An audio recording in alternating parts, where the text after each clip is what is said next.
All right, welcome back to the realm. We are here for another live review session. This is chapter 12, also including information from AP topic 1.1. Of course, we have the DBQ due tomorrow. I'll talk a little bit about that if you need. And also, we have the quiz tomorrow on chapter 12. So, a couple of things that we're going to talk about today. I'll go through the live agenda with you. I will be taking you through pretty much the entire review sheet and giving you my most basic insight on what you really need to know there. But here's going to be the agenda for tonight. Number one, I'll start with a little bit of key advice that I think is really pertinent and helpful for you to get ready for tomorrow's assessment. I'm going to go through all of the key terms. Then I'll go through the vast majority of the key figures and groups. We'll have a little bit of specific short answer preparation tonight. And then we'll get into our normal question and answer time. And then number 6, leaving out with a few important announcements regarding the upcoming dates and days. So to begin, right off the bat, let's go into some key advice. One of the things that I want to really talk about today is, of course, what I always tell you is to be here now. I know that sounds repetitive, but I think it's really important that you focus on the task at hand for tomorrow. Tonight's a big night for you. Hopefully you're not staying up too late writing your DBQ, as you did have quite a bit of time, 6 days rather, to get that done. So if you waited to the last minute, probably not the best time management by you, really not being here now. But nonetheless, you still got to give it your best shot and make sure that you get that done tonight. I will be collecting that tomorrow, so there'll be no extensions or anything like that. Number 2, I want to make sure that if you didn't read the assigned sections from chapter 12, which I assigned over a week and a half ago, tonight would be the time to make sure that you do that. As you know, when I write my quiz papers, a lot of my questions come from the notes, probably about 70%, 75%, but 20 to 25% of my questions come directly from the reading. And that's to make sure that you are comprehending and that you're actually doing that reading. So if you haven't done that at this time, I would make sure that you do that before you go to bed, or tomorrow in seminar, or maybe tomorrow morning at some time. Those are not the most ideal times to do it, but it should have been done a while back. Nonetheless, you still have those options. Number 3, I would say watch the video lessons. You know, if you thrive on hearing me explain and talk about the ins and outs of these topics, then that is there available for you. Number 4, make sure that you read the outline notes that I passed out to you. Everybody should have an access to those notes. I did pass them out to all students, and those would be very valuable for your success on tomorrow's quiz paper. Of course, if you haven't completed the DBQ, that'd be my number 5 piece of advice. Make sure that you complete, of course, the document-based question, which is due tomorrow. Number 6 on my list, as always, pray for the right things. Pray for the right things. Don't even pray for success on the DBQ. Don't pray for a great score on the quiz tomorrow. You have more important things to think about. Pray for your health. Pray for the health of your families. Pray the prayer of gratitude to the good Lord for all the blessings that he's bestowed upon you and your family members. Make sure that you keep things in perspective, of course, by praying for the right things. Number 7, as I've been making a theme, all of these review sessions, say thank you to your parents. Make sure that you do that tonight before you go to bed. Make sure that you take just a minute. It only takes a minute to say thank you to your parents, maybe your grandparents, whoever's there taking care of you. Make sure that you express gratitude to them for all the blessings that they've bestowed upon you as well. And then number 8, a new one, something that I talk about a lot, though. I've been hearing that we have a lot of new drivers just recently. And so I want to wish you safety on the roads. But really more important, I think that you could make 1,000,000 good decisions, and you probably make 1,000 good decisions every day. But my advice is it only takes one bad decision to ruin your life. Remember that. It only takes one bad decision. It only takes one lapse for a perfect student, for a perfect person. It only takes one mistake that you make, that choice that you make, that could be a bad one. So make sure that you're doing the right thing and making good choices out there. Okay, let's get right into it. We're going to go into the key terms at this time.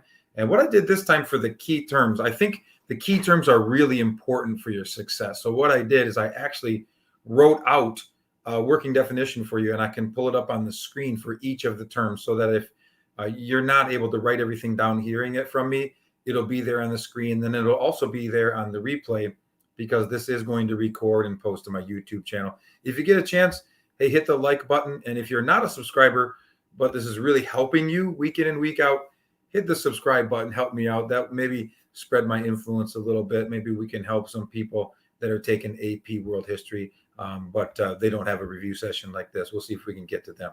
Okay, movable type. This is a really important invention by the Chinese. It revolutionized printing. What I want you to think about with movable type, think about a stamp where you spread ink on the stamp, you turn it over and you stamp it. But think about pieces of metal that are shaped like letters. And what you do here is you arrange them on a sheet. So you create page one of the Bible, let's say. You create all the letters that would be on page one of the Bible. Then you slap ink on it, turn it over, stamp it down. Bam, you can reproduce 1,000 page ones. Then you create a template for page two with movable type, slap it on with ink, press it down on the paper. Bam, you've got 1,000 page twos. That's how they were producing books here in China. This ideology diffused or spread through cultural diffusion and trade to Europe. And then we had the printing press in the late 1400s being developed. So this was really the first form of paper-based printing. It begins in China. It's known as movable type. Okay, next, I want to go over the next term on your list, which is pastoralist. Pastoralists or pastoralists are nomadic peoples that were known for herding domesticated animals. That's really the big idea. They would move from place to place. Obviously, they're nomadic, but they thrive and they live off of either eating the animals for their meat or selling them for cash or currency. And so that's another big term that you're going to want to know. Many of the Asian nomads were, like the Mongols, for example, were pastoralists first. Okay, the next key term is the term samurai. Samurai is a warrior. Okay, it's very similar to a European knight. For more information, your textbook does a really good job. It's got a picture of what a samurai looks like. It talks about some of the major ideologies that samurai followed on page 342. I think that'd be a valuable page to check out. But if you know that they're warriors, that they're similar to a knight, that they serve a noble and they protect the noble's land, that's going to be very pertinent and helpful for you tomorrow. Next is a code that the samurais followed. It's called Bushido. Bushido is the way of the warrior. It's a code that samurais would follow. It's very similar to a code that European knights followed called chivalry, or the code of chivalry, which we will learn about in chapter 13. But basically, chivalry gets kind of today the conception of like holding doors for women, for men, or following a code of moral ethics, which is very similar to what we're talking about here with Bushido. Some people say chivalry is dead in today's world, but I think that's questionable. It could be debated. It'd be a good thesis paper, by the way. Next is the term shogun. Shogun was a Japanese leader, also known as a military dictator, somebody who had extreme power in Japan and expressed their power through military control. That's what a shogun is. And a shogunate would be the area of control that a shogun had influence over. Daimyo was a pretty controversial one today. It was just kind of snuck into the reading. When you think about a daimyo, just think about a Japanese noble landowner. In fact, I kind of took it off of the quiz. It's not going to be on the quiz because there was some confusion today. So I wouldn't put too much stock into it. But just so you guys understand, a daimyo is the equivalent of a noble landowning lord. Okay. Another one that a lot of people had questions, the magnetic compass. The magnetic compass is simply a Chinese invention for navigation. It has magnets in it that have a needle, and it constantly points to the north, so you can always know which direction is north and help you find your way at either sea travel or land travel as well. It was developed in the 1100s, just to give you some time frame and reference. There are a few important pages, though, that I want to point you to. Page 328 and 329 talk about some of the major inventions that the Chinese dynasties, such as the Tang and the Sung dynasty, propagated. That chart on those two pages is extremely important, not only for the multiple choice tomorrow, but also for the short answer question. So once again, that's 328 and 329 in the World History Patterns of Interaction textbook. Next term that we're going on with here is gunpowder. Gunpowder was a very explosive material, and I will tell you what it's made of. It's made of 3 elements: saltpeter, which is potassium nitrate. Now, I'm not a chemistry major, but potassium nitrate is something that has a lot of explosive material. There's also sulfur there, and also charcoal in a mixture. Now, it was first used for fireworks, and then eventually the Chinese figured out that it could, of course, be used for major explosive weaponry, and so they adapted. And then that culture diffused to other parts of the world as well. Next is actually a key place that I snuck into the terms. It's called Angkor Wat. Angkor Wat is built by the Khmer Empire, which is modern-day Cambodia, Southeast Asia. It's one of the world's greatest architectural achievements. The best thing to do is see it. It's on page 345. There's a nice picture of what Angkor Wat looked like. So I would strongly suggest that you check that page out so you can see kind of what we're talking about as this major architectural achievement there. Next is a religious practice that was predominant or dominant in Japan. It's called Shinto. Shinto is a Japanese religious practice. It means way of the gods, and it harnesses and deals with a lot of respect for both nature and spirits. That's the basics of what you want to know for Shinto. Buddhism, a little bit more of a popular religion practiced in India, China, and also Southeast Asia during the time in which we're learning. It talks about trying to get to enlightenment, which is really understanding yourself as a whole. Nirvana is also this ideology of coming through what are called the Four Noble Truths.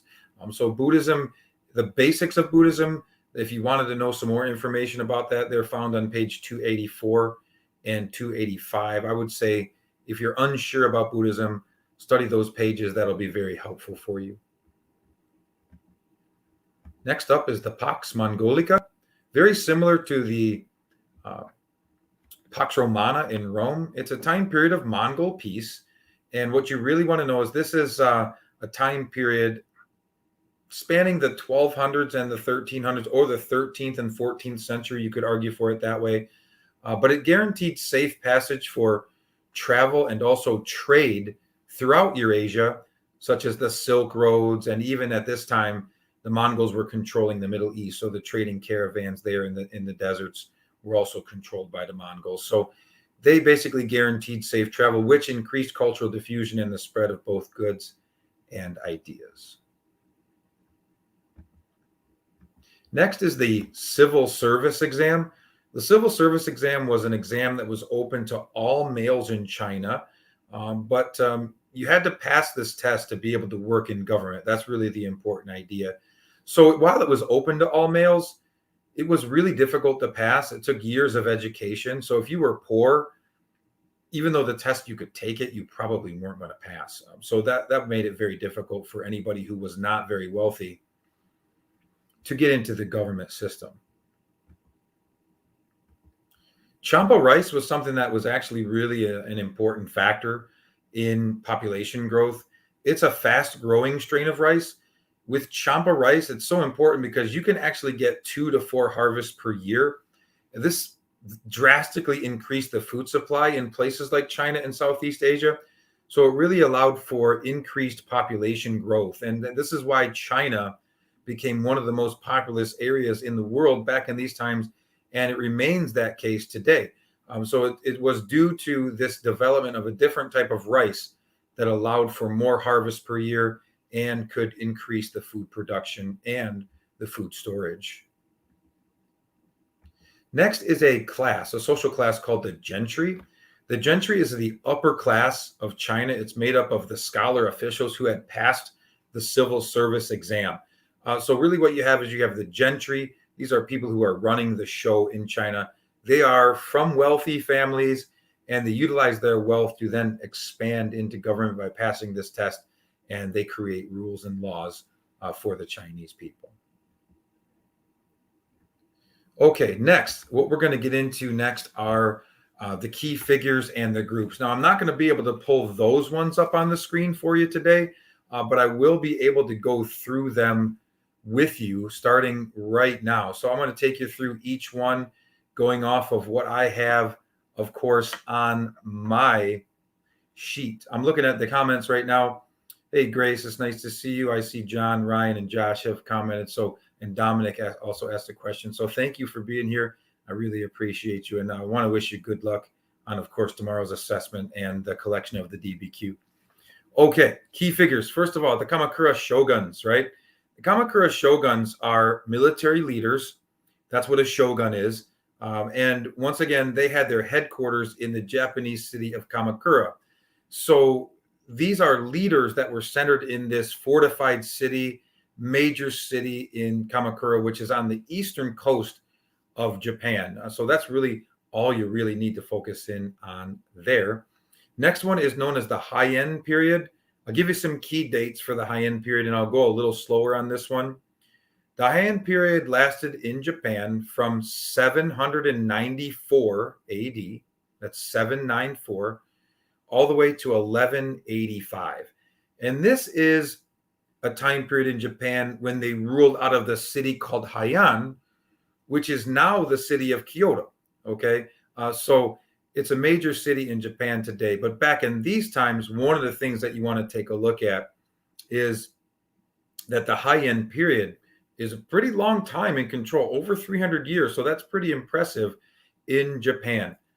The next order of business for us is another period called the feudal period. Now, let me talk about feudalism a little bit. We'll really get into feudalism a lot more in chapter 13 and chapter 14 because feudalism was very prevalent in Europe, but it had been going on in Japan prior to coming to Europe. So let me explain what it is. What you have to understand is think about Japan. It's a series of islands. It's an archipelago, right? Can one ruler really control all of that land? That would be very difficult. I mean, you can get attacked by sea. There's different islands that the ruler doesn't ever visit. So what the ruler does is he divides up the land. He gives out parcels of his land to daimyo, which are nobles or landowners. They get their land, though, from the emperor. They then are responsible for protecting that land and swearing loyalty to the emperor that gave it to him. To protect that land, what they do is they recruit, they train, and they pay samurai, who are warriors that we learned about, to protect their parcels of land.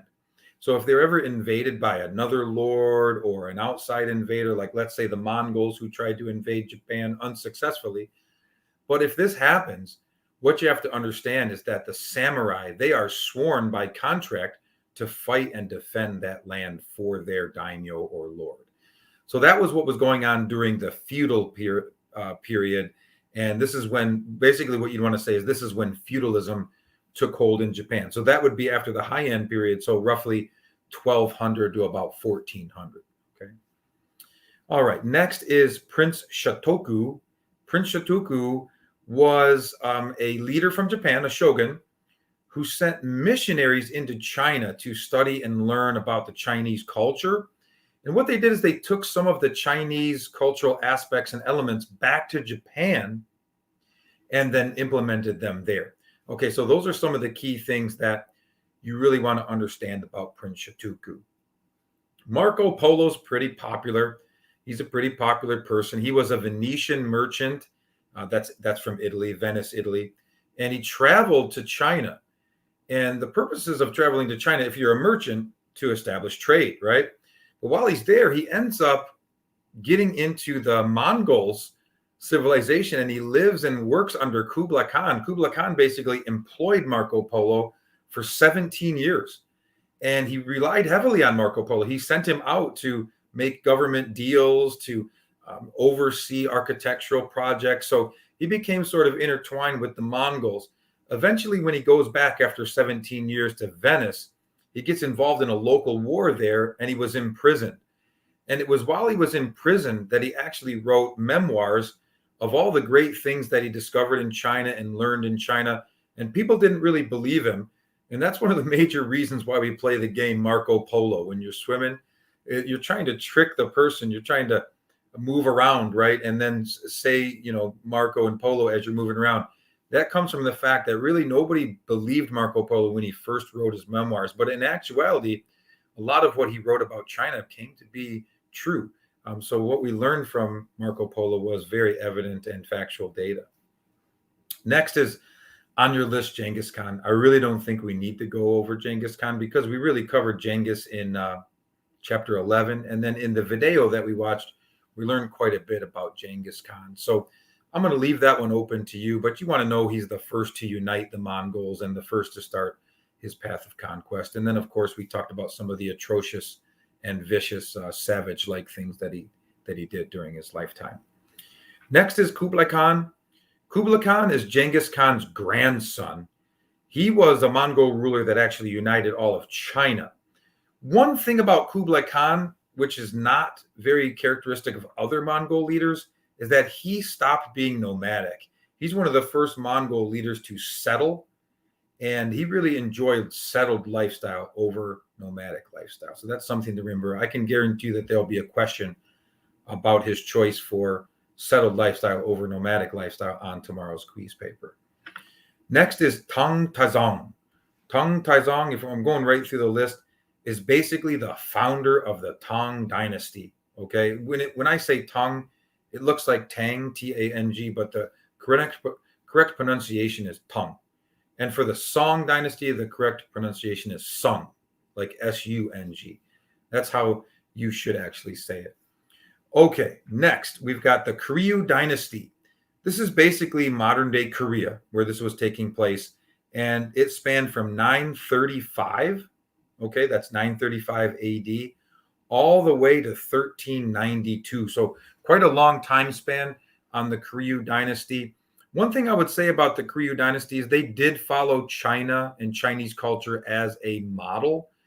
They generally didn't do everything that the Chinese did, but they followed China as a model for cultural practice. Next on the review sheet is the Khmer Empire. We talked about them building Angkor Wat. The Khmer Empire, I will tell you, they were located in modern-day Cambodia. That's one thing that you really want to focus outside of what's talked about in the notes and also what's talked about in the text, but they're located just in modern-day Cambodia there. That's where Angkor Wat was located. The Mongol Empire, there's a lot that you could say about the Mongol Empire. What I'm going to refer to for you to there is the page 334.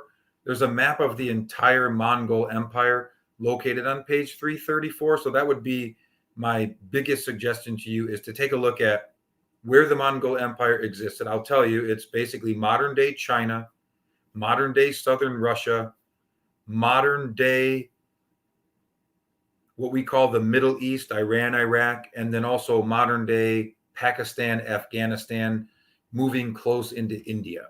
That's basically where the Mongol Empire existed. Okay, now the final four elements on your review sheet are the Han Dynasty, the Sui Dynasty, the Tang Dynasty, and the Song Dynasty. There will be a question that asks you to put those dynasties in chronological order. So the way that I've got them listed on the sheet, they are in order as to how they ruled in succession in China. Now, they didn't go exactly in order. There were some other dynasties, some smaller dynasties, and some other groups that ruled China in between some of them. But these are the four major dynasties of the time period that we learned about. Primarily the Han and the Sui. You don't need to know much about them, except for that the Han was first, then the Sui dynasty, and then the Tang and the Sung dynasty. You'll need to know what was talked about in the reading and in the notes, but those are the final two dynasties that were covered during this period, okay? When Kublai Khan takes over, that's actually called the Yuan dynasty, which is Y-U-A-N. That came into play after the Sung dynasty.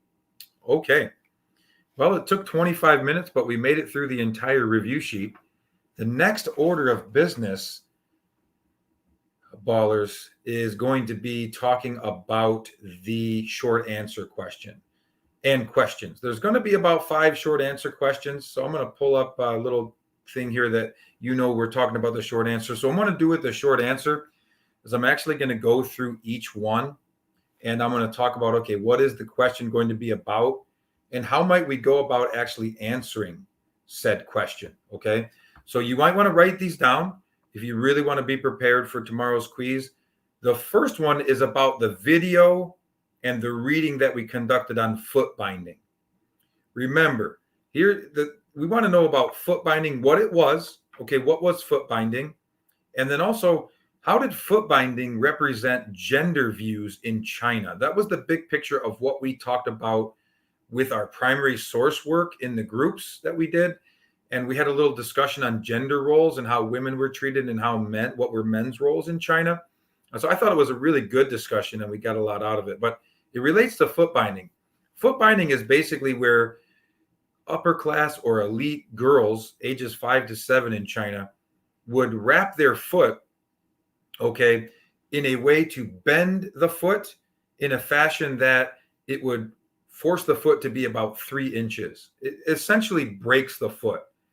And the reason that this is done is because it basically rendered them unable to walk. And so they had to be completely reliant on a male to take care of them. If you did the reading in China, you could have up to 4 wives. So they did practice polygamy. And one of the things that you have to understand is that they wanted to have wives that were completely reliant on them. This was sort of in an odd way. This was something that was attractive to males. And it was also a factor of showing your success and status. Because if you had enough wealth and money that you could pay servants to take care of your wife who couldn't walk, who couldn't cook, who couldn't do anything, couldn't clean the house, then what they would do is they would say, well, I have enough money to pay servants and domestic workers to do this. So this was kind of like stunting to show your social or societal status. Now, in today's world, this is awful. This is like a physical deformation. This is really a terrible theme that was going on. It was actually outlawed in China in 1912. But in certain outlying areas, it continued to be practiced until 1940s.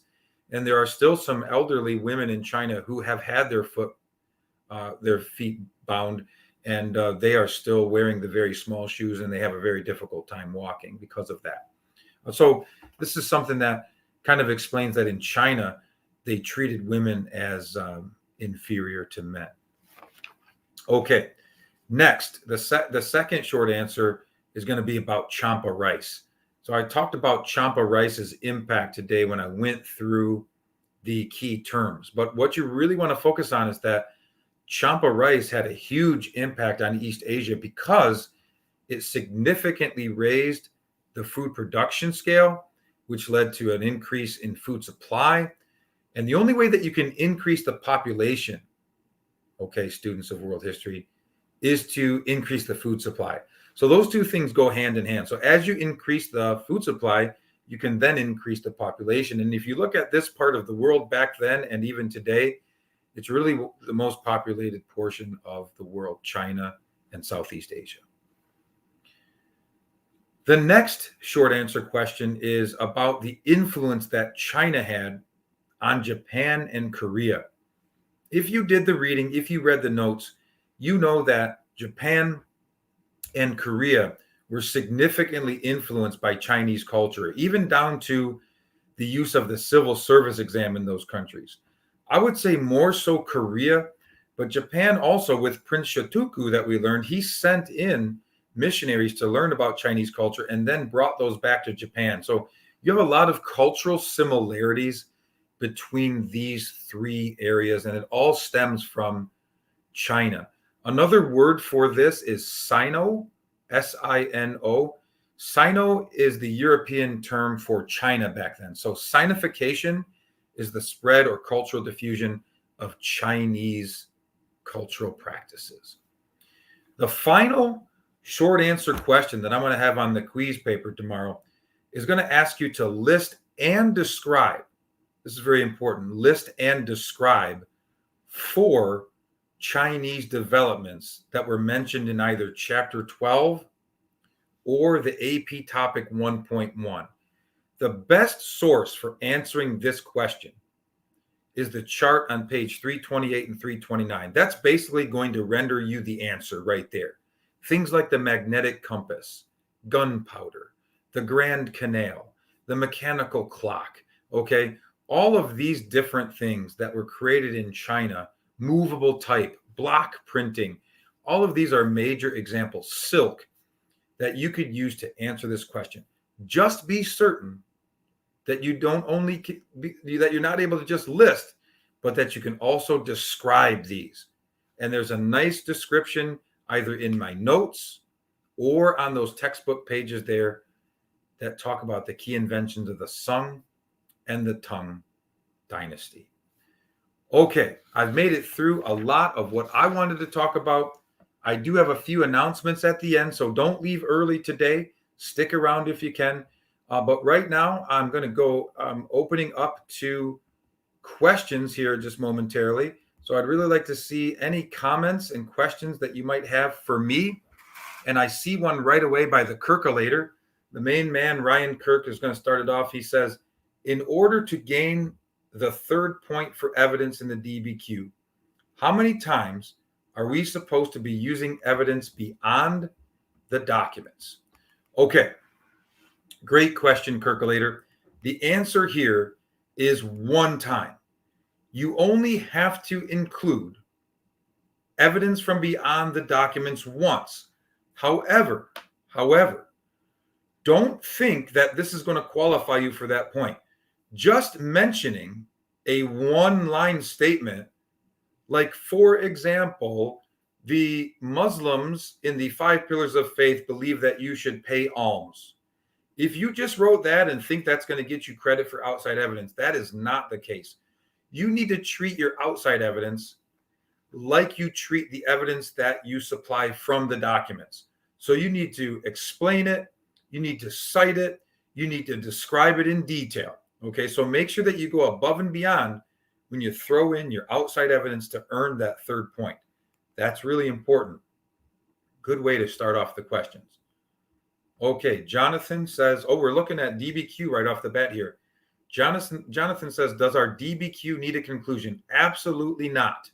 Absolutely not. Your DBQ does not have to follow any key format. I've given you some suggestions: contextualization, thesis as the last line.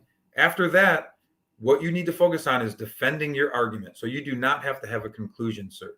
No. Brett, what page is the reading on from last week? Ooh, I don't memorize page numbers. I'll get my, good thing I have a book at home. But if you're talking about chapter 12, okay, chapter 12 starts on page 322. Okay, that's section 1. And it ends on page 347. Those are the pages for chapter 12. Okay, that's what you need to know. The pages of reading from the AMSCO, okay, are basically topic 1.1, which I'll tell you in just a second. Remember, I don't memorize page numbers. I'll just say topic 1.1, page 3, all the way to page 11 in the AMSCO. So those were the assigned reading pages right there. So you want to make sure that if you haven't done those readings, that you can get those done in an expedited fashion tonight. Okay. Alex says, do we need to know anything else about the dynasties other than the order of them? Yes, not the Han or the Sui, Alex. But for the Tang and the Sung dynasties, you need to know the developments that are talked about in the reading. The chart on page 328 and 329 will be very helpful for you. But other than that, I mean, section 1 is very important. It's all about what the Tang were doing, how they stratified government, how they implemented the civil service examination, and then some of the key developments of the Sung dynasty. Those are things that you might want to focus in on there. Okay, Larkin, question about the DBQ. Does the contextualization in our thesis go before or after the statement? Generally speaking, I think you should contextualize before the thesis. So you want to set the stage with your contextualization. Remember when we talked about the Star Wars scroll, right? That's contextualization. Like if you're watching a Star Wars movie, when that scroll comes on in the yellow writing and it says in a galaxy far, far away, that's basically giving you the context of what you're about to watch in that film.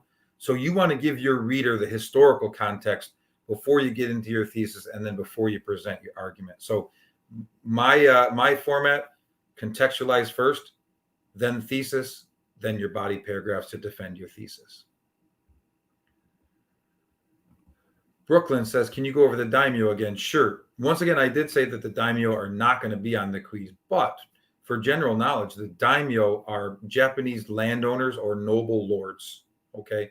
They basically are the ones who would be hiring the samurai in the feudal system or the feudal period that we talked about today. So once again, landowning noble lords in Japan.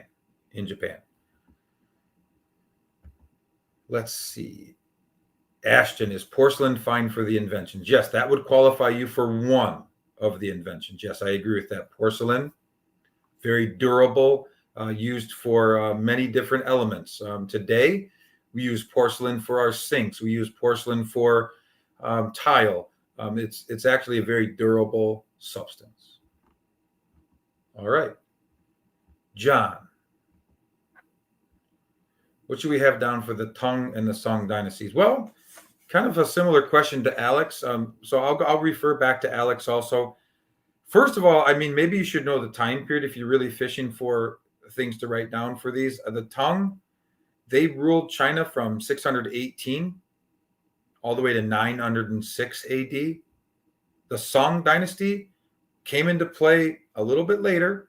They ruled from 960 all the way to 1279 AD. So those are some of the key ideas that you might want to have down there. Some of the other things, the inventions that I mentioned, the ideas for the Tang, they implement the civil service exam. For the Song, key inventions that are found on page 328 and also 329.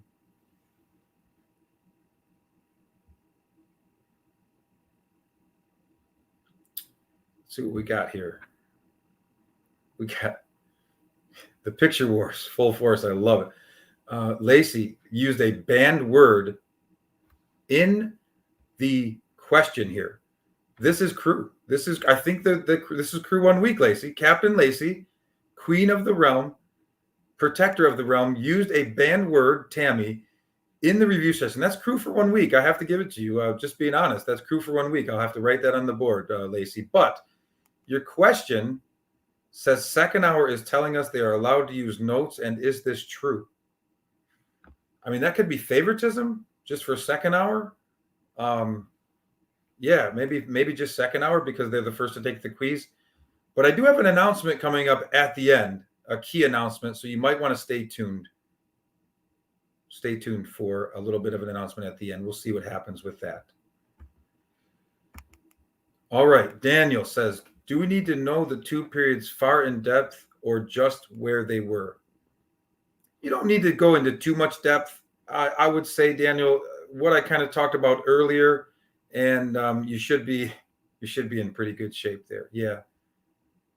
Where they were in the time span and where they're located. Sure. Yeah, that'd be sufficient, no doubt.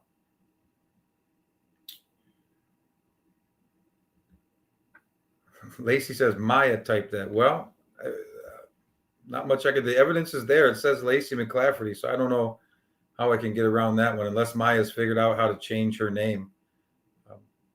I'm really sorry about that, but you have the crew. Yeah, unless I can see some evidence that you didn't type that. Ava says, don't lie to us, Slangle. Not fair. I mean, we'll see. I'll think about it as we go. But, I mean, we got a quiz tomorrow. It's an AP class, so we should be really ready to go. John says if second hour can use their notes, can fifth through eighth do so too? I don't think so. I don't even think second hour can. We'll have to revisit that. I'm not sure where this is all coming from, but I'll have a statement here at the end where I'll clarify all of that stuff. I'm looking for questions. I'm looking for key questions that I can help with right here. Somebody's trying to give me the crew, it looks like. That's pretty funny.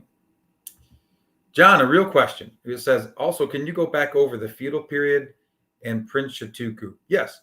The feudal period in Japan is a time period in which feudalism was kind of the government organizational structure. It's basically where the emperor cannot defend all of the land with his own military. So he gives out parcels of his land to daimyo, which are noble lords. And one of the things that they are responsible for doing is recruiting samurai, which use their warrior skills and the practice of Bushido to defend the land.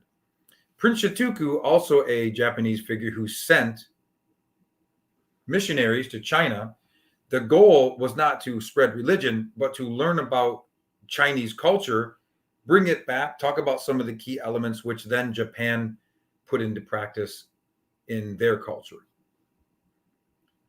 Johnny K says, so 4 short answers. Yeah, there's 4 short answer questions. Yes, and Eli, there are 4 short answer questions on tomorrow's quiz, and the ones that I went through right there are going to be the ones on there. Okay. Josh, the class president for the boys is saying this is not Tammy. So you used a banned term.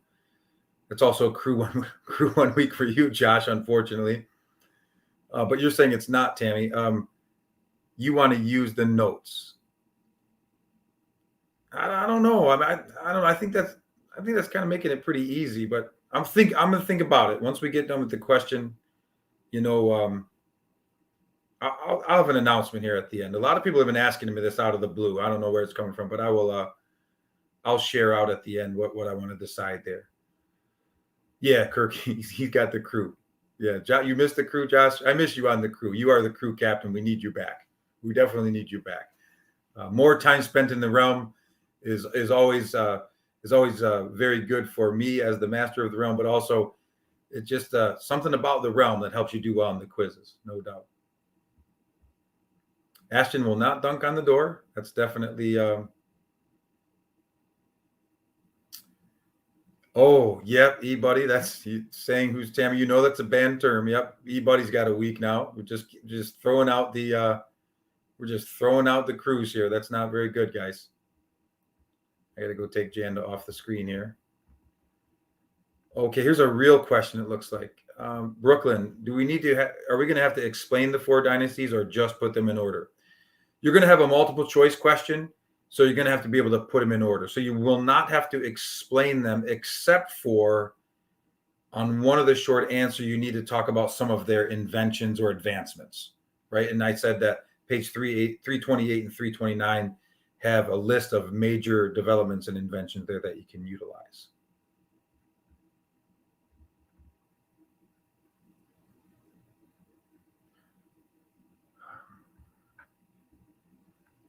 Brooklyn says, can we write one note card if we can? No, this is an AP class. We're not using note cards. No, sorry. Ashton says that's Cap. Yeah, no Kizzy. Yeah.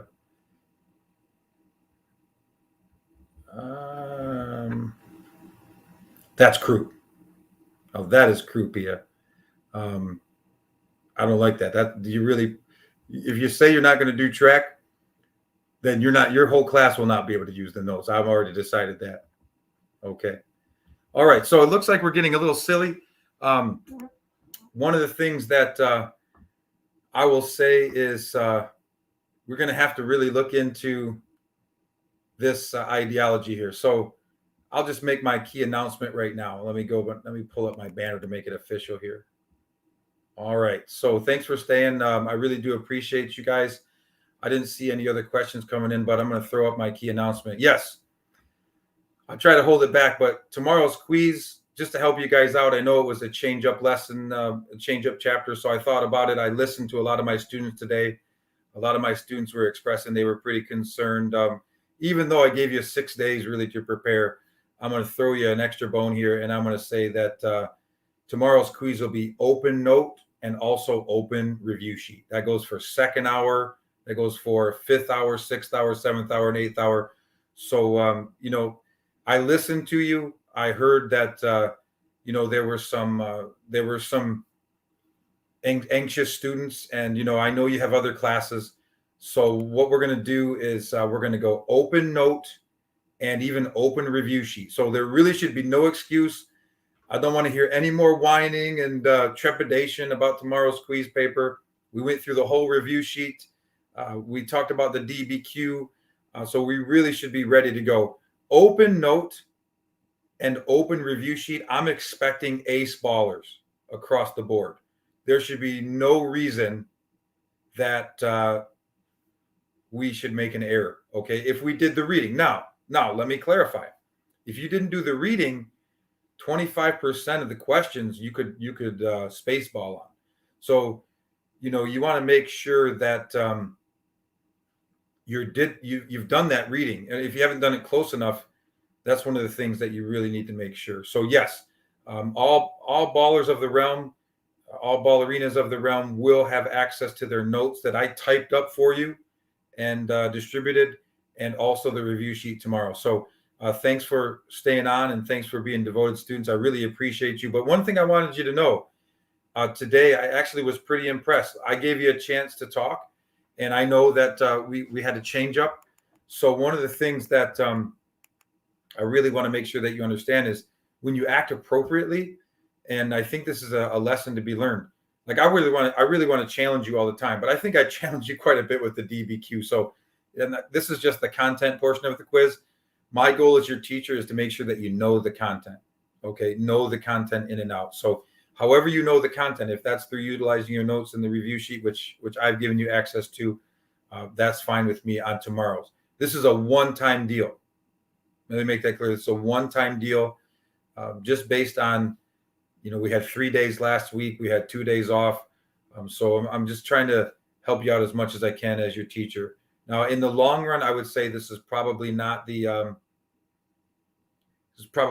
way to help you in the long run, because if I had my choice overall, if I didn't listen to my students today, you take the quiz. You take the quiz. You had 6 days to prepare. But I think that this will be fine. This will be fine for a one-time deal off of a change-up, so we can go with that. I don't know. I think it's a little bit late, Pia. I think it's a little bit late. I think 7th hour might have to. Nah, 7th hour is good. I wouldn't punish teleclass. Okay. Are there any other key questions, though? I mean, it's still a quiz. It's still an assessment. It's going to count for 20 points. You just have a little bit of access to some of the notes and some of the review sheet. So you still need to study. You still need to make sure that you understand what's going on. It's not going to smack you in the face every time. And sometimes it takes a little bit longer for you to do your quizzes when you have access to the notes. So study the notes, know where things are, so that when you get to the question, bam, you can knock it out. Okay, are there any other questions that I can answer or help you with on the DBQ? Maybe.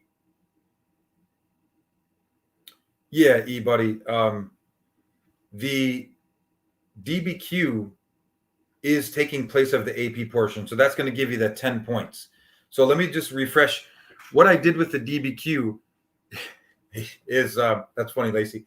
What I did, Eli, with the DBQ is I made it out of 10 points, even though the rubric is only out of 7. So I'm basically fronting you 3 points. The lowest score that you can get is a 3 out of 10. So that's kind of generous as well. But if you write a thesis, I taught you how to write a thesis. If you write a thesis, that's 1 point. If you use 3 documents to support your thesis, that's another point. So that gives you a 5 right away. And then if you use 6 documents, which I told you to use, then you're going to get 3 points. So that's a 6 out of 10 right there. So you should be in pretty good shape there. Extraneous names. Did I miss something? I can scroll up. What is you oofty, Ashton? What the Sam Donkeys is this? You oofty were sick. Is that an extraneous term that I don't know? I might have to look that one up. I'm going to look that one up tonight, Ashton. If that is if that's a derogatory, then you're going to have to be subject to the crew. Yes. Okay. Oh, love it. Sign of strength. Favoritism right there. Love that. Join track. Yes, it's a great sport. Boys and girls. It keeps you in shape. It's one of the original sports ever practiced in the Greek Olympics. And yes, I am the head girls track coach. I also coach the boys sprinters, and I coach the long jump. So we would love to have anybody who's interested in getting in shape, working on physical fitness, working on their jumping for other sports, working on their acceleration for other sports, working on their conditioning for other sports.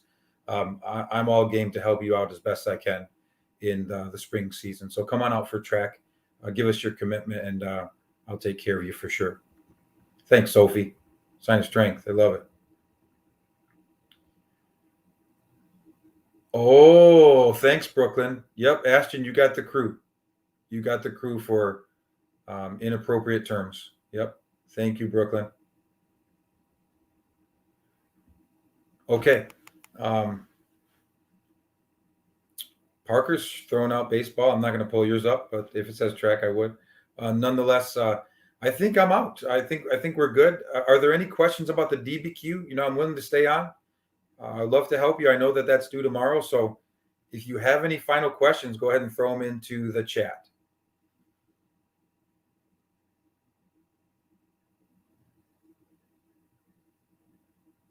Okay. Hey, I just want to say final thank you. And remember the advice today. Go ahead. It's only 9:51. You can probably catch your parents. Make sure you tell them thank you. Say your prayers. Pray for the right thing. Be here now tomorrow. It's a great opportunity to get a really good score in the grade book, first off, for chapter 12.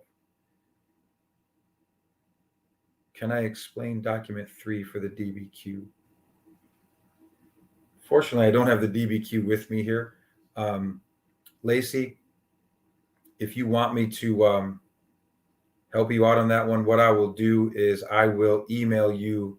I have to go get my DBQ, and I will email you a total explanation for document 3. Where can I get you that information? Let me know. Okay, you have my contact. You can just let me know, and I'll get you that in a matter of 10 minutes. Okay, other questions? I'm more talking about how to format and things of that nature, Lacey, but I'll get that taken care of for you. Okay, I'm going to do that. Otherwise, I don't see any other comments or questions. So have a great night. Make sure you say thank you to your parents, and good luck writing the rest of that DBQ. Take it easy. Lacey, I got you. Don't worry. I got you.